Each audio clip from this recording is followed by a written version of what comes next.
surveys that the Reserve Bank relies on is what general people, businesses and consumers and unions think will happen with prices, and everyone believes that inflation is going to rise. Isn't that a self-fulfilling prophecy? And ultimately it means that even though the Reserve Bank is clamping hard with higher interest rates, it might actually continue seeing us on a higher inflation trajectory. Yeah, that's to some extent true. We've seen, and I watch specifically the trade unions' expectations for inflation, because that's what's going to drive the wage increases that we talked about just now. And that has lifted quite markedly. It sits now at 5.7%, up from below 4.5%, which was the midpoint of the target range, of course. So significant increase in that. But I also think that inflation expectations as measured in that survey is data dependent. It depends on what the actual inflation numbers are doing. And I expect CPI inflation to actually peak in the month of July. Pretty high level, around 7.8% perhaps. But thereafter, I expect a slight downdrift, not significantly fast, but a downdrift towards the end of this year and into next year, given that we now see there might be petrol price decreases in August and September coming through. And of course, I acknowledge there's lots of uncertainties around the war.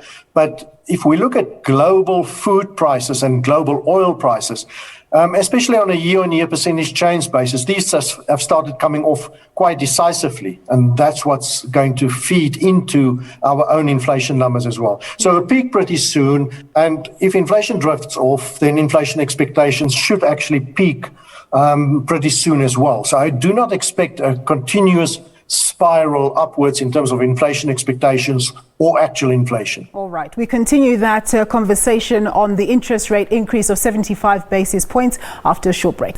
Thanks very much for joining us, Arthur. I just wanted to ask you about what this all means. We've been talking about the technicalities of the rights and the wrongs with Johann about this, but what's the impact on your average South African of this decision today and on businesses?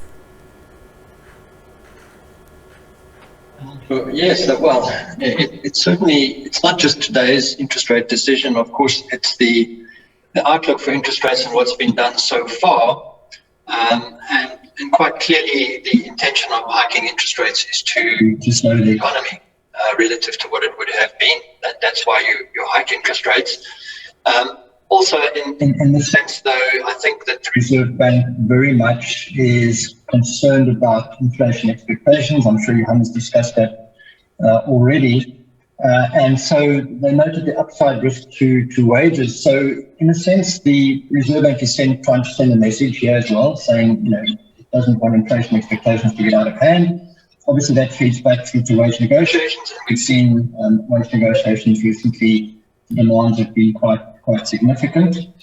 So all round, it does have a damping effect on the economy, but I do think, however, that at the end of the day, sustaining a relatively low inflation rate stands the economy in good stead in the longer term. And a low stable inflation rate is still the best contribution the Reserve Bank can make to growth. The Reserve Bank itself is not responsible for growth. Interest rate hikes only influence growth in a cyclical sense. The underlying growth trajectory of the economy longer term depends very much on a range of factors, but mainly those factors that would then drive productivity in the economy. And so the governor also mentioned that we need to get electricity right, infrastructure right. And so, yes, the Reserve Bank, obviously what it's done today does dampen growth expectations a little bit from a cyclical perspective, but nonetheless, it's the right thing to have done in the sense that, you can't let inflation expectations and wage price spirals develop, because that's much more damaging to growth longer term. So, drag on growth nearer term, clearly that feeds through into domestic demand and then particularly into companies. Those associated with the consumer, quite clearly this adds to consumer pressures at the moment. The debt servicing cost for consumers is relatively low, but it's going to be going up because interest rates are going up. At the same time, the consumer is obviously being hit by food and fuel prices, especially the lower income earners where it's a high component of the basket. So near term, the consumer, certainly discretionary income, probably be something somewhat weaker. That feeds back into companies. But the Reserve Bank responding in this way is its best contribution it can make for the longer term growth outlook. Yeah. We're also joined by Johann, the chief economist at Old Mutual. Johann, one of the reasons we've been hearing that markets have been getting in a frenzy in the last number of months is that they've been worried that as inflation has been accelerating, as central banks seek to deal with inflation by hiring interest rates, they could go overboard and end up tipping their economies into recession. Is it too sensationalist to start talking about the possibility of stagflation, where we have very low growth and very high inflation? Well, in the global economy, that recession is a lot closer than what it is in South Africa. Of course, in South Africa, we've had very low growth for a very long period of time. Fortunately, for most of that, in the latter part of that period, inflation was very low, thanks to very prudent policies from the Reserve Bank. Going forward, I do expect growth to pick up, and I do expect inflation to come off. I'm not in the camp that inflation is going to stay high for long. I do think that lower commodity prices, lower food prices, and just the pressures that consumers are under, that will help getting prices under control, getting inflation down. Of course, as we all know, the magic about inflation, it's a year-on-year calculation. So it says nothing about the level of prices. So consumers are under pressure, as Arthur rightly said, and that process, that relative price changes that we see as we adjust our spending patterns, all of that will gradually help to get inflation lower. So I'm not sure about whether we'll see stagflation. My view on the economy going forward over the medium term is inflation is going to revert to lower levels. We're going to get back towards Reserve Bank considering a lower inflation target, and the growth is going to pick up. So I'm not in that camp thinking that we're in permanent stagflation. And the very short term might very well be, but short term doesn't matter that much in my mind. Yeah. So Arthur, Johann sounds quite optimistic about the future. What's your view? Because we keep on seeing these surveys, business confidence at all-time lows, consumer confidence also at all-time lows. Surely you need business confidence in order for people to actually go ahead and put their money where their mouths are and invest. And until we get some clarity on what's happening in our energy space, presumably that's always going to be a little bit of a road hump in the road. Oh yes, well, business confidence certainly for investment and forward-looking, and quite clearly, you want to know that the lights are going to stay and there's going to be power to invest for the longer term. I do think, though, that it's fair to argue that the first building blocks have been put in place to address that. Now, it's infrastructure, so you put in the plans. Plans take a while to implement, so you only really see the results over the medium term. But I do think that the first, and electricity has been a significant rate. So I think that the first building blocks have been put in place to address that. Consumer confidence, consumers tend to tell you what they're feeling like right now, and the weak confidence numbers shows you that right now they're under pressure because prices are up. So their real personal disposable income is getting squeezed. But the thing about the Reserve Bank starting hiking interest rates early is that you would then hope that ultimately, when you look at the entire cycle, if they start early and they're aggressive enough initially to dampen expectations, that they can get inflation under control earlier, and that the rate hiking cycle doesn't therefore have to be as material as if you'd started later and got behind the curve. I think that's a very important point. So that does augur well for the medium term outlook. I agree with you. If you look at next year, these base effects are going to bring down the annual rate of inflation through next year, and through that you will get at some point again a recovery in real personal disposable income. But in the near term, I don't think there's any hiding from it. There's a bit of pain here, quite a lot of pain for some people. But it's almost like the case of the more the Reserve Bank is standing fast right now, doing what it can control right now, the better it is for the medium to longer term for the outlook for the economy and the consumer. So pretty much near-term versus a medium-term story, I think. All right, gentlemen, we're going to go for a quick break and we'll have more analysis for you after that. Thanks very much. We continue to get analysis on the Reserve Bank's decision to raise interest rates by 75 basis points. I'm joined by Arthur Kamp. He's the Chief Economist at Sanlam Investments, and Johann, Chief Economist at Old Mutual. Johann, let me start with you. Just in terms of the Reserve Bank's analysis of what's happening with our current account surplus or current account deficit, as it will be over the next couple of years, what's your analysis around what they were saying about exports and them actually declining? That is a worry. Yes, there are some concerns out there with weaker global growth. Commodity prices have moved, but perhaps the potential of recession in the euro area and the US. But then on the other hand, the Chinese economic growth momentum is busy picking up thanks to the end largely of the zero COVID policies and significant policy stimulus that we've seen come through there. So I roughly agree with the Reserve Bank's view of the current account balance in terms of their forecasts.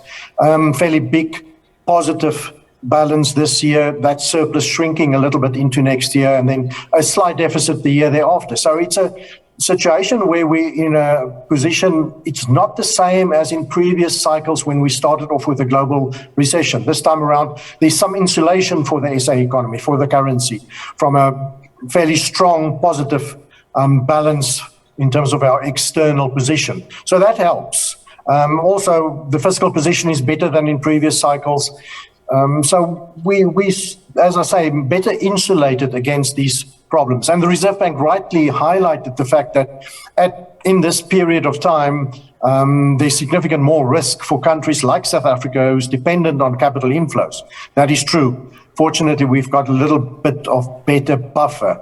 So the Rand is just displaying what is happening globally largely, the significant policy changes in the US and euro area. That higher than expected hike in the euro area this afternoon immediately saw some reaction in terms of the dollar-euro exchange rate.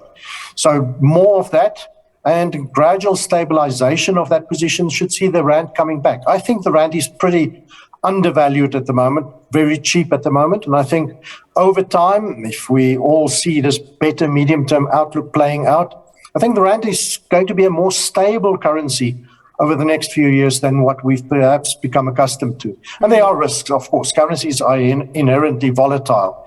But I think the underlying fundamentals of the SA economy is gradually improving.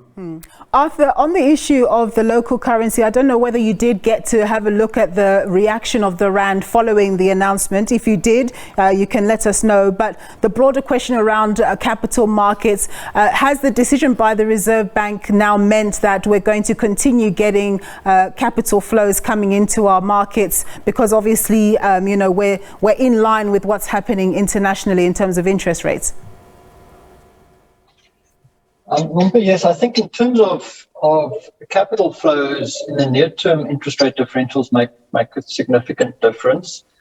I would agree with you, and in my opinion, the Rand is significantly undervalued. And if you look at history, when we've had similar levels of undervaluation, what often stabilizes the Rand and helps it significantly in subsequent period is when the Reserve Bank does get going on interest rates. And one of the key reasons for that, I think, is that at the end of the day, a small open economy like South Africa, it doesn't always work for all currencies, but a small open economy like South Africa, inflation differentials play quite an important role in the currency, and also vice versa. Currency plays an important role in inflation. But if the central bank anchors inflation at a reasonably low level, that over time does tend to help the currency. So, as I say, if we look historically, it's when the Reserve Bank has started to raise interest rates, especially if the currency is already significantly undervalued, which we think is the case, then the outlook does look better. It also helps that we've got that current account surplus quite clearly. And also then at the moment, another thing to consider with the rand, of course, is the fact that we do have quite a strong dollar.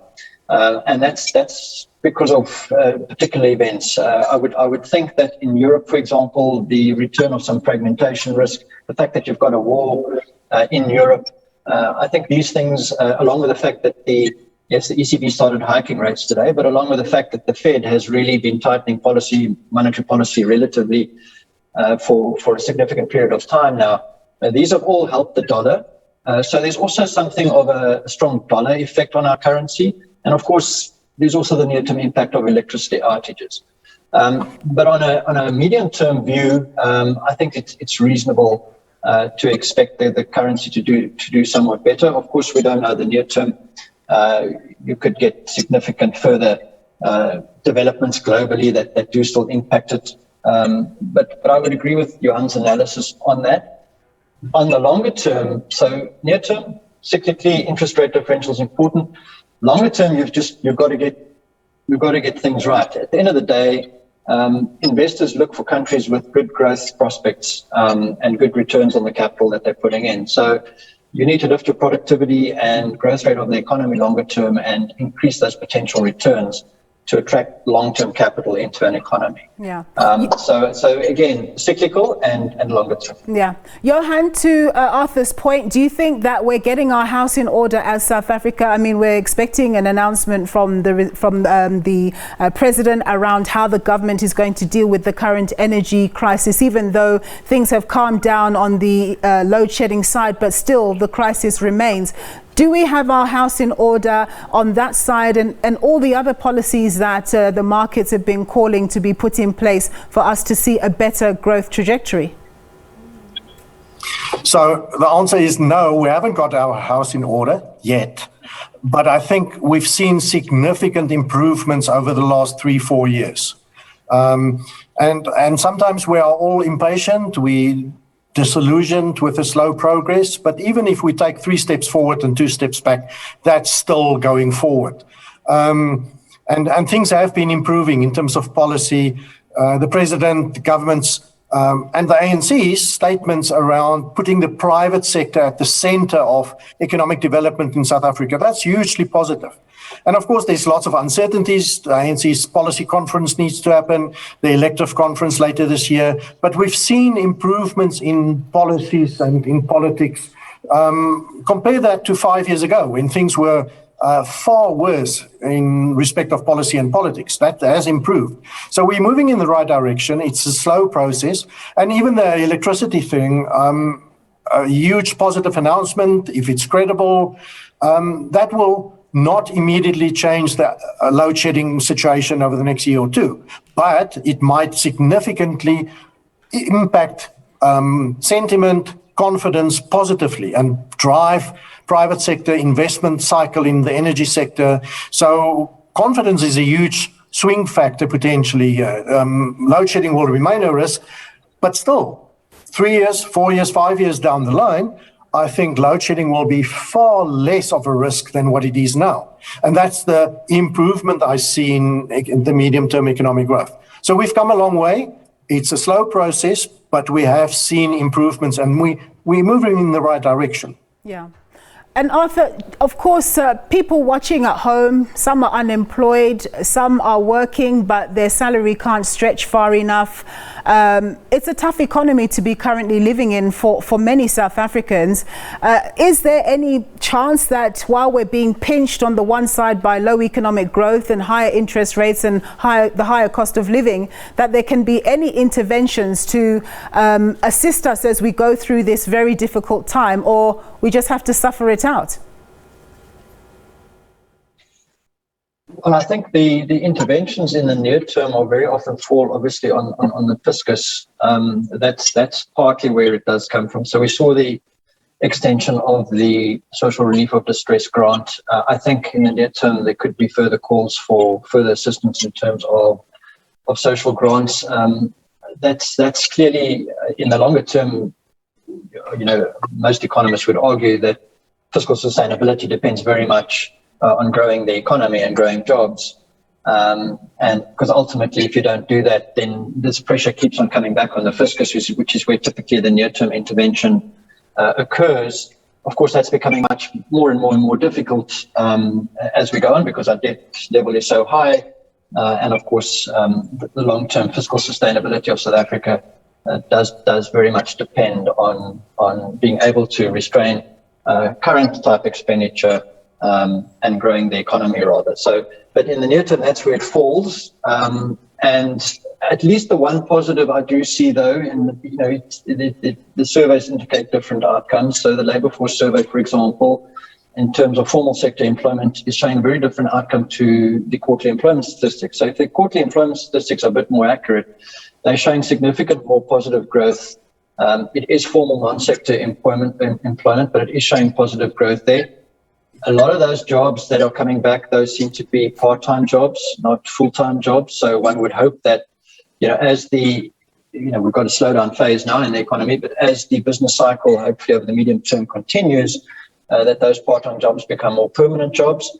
And then also with fixed investment being at such a depressed low level, as Johann mentioned, if we can get business confidence up, and very importantly, if you can start getting investment going, I assume initially a lot of this would have to be in infrastructure type projects, so public-private partnerships. If you can get investment going, that's the key to getting employment going. So near-term pressures on the fiscus. Fiscus has got limited space. So it is about building business confidence, investing, because investment is what creates jobs and gets business and gets economic cycles going. Yeah. At least there's a ray of hope, though, if the quarterly employment statistics are accurate. All right. Thank you very much, gentlemen, for your time and your insights on our MPC special broadcast here at the SABC. That was Arthur Kamp, Chief Economist at Sanlam Investments, and Johann Else, Chief Economist at Old Mutual. We thank you very much for your time.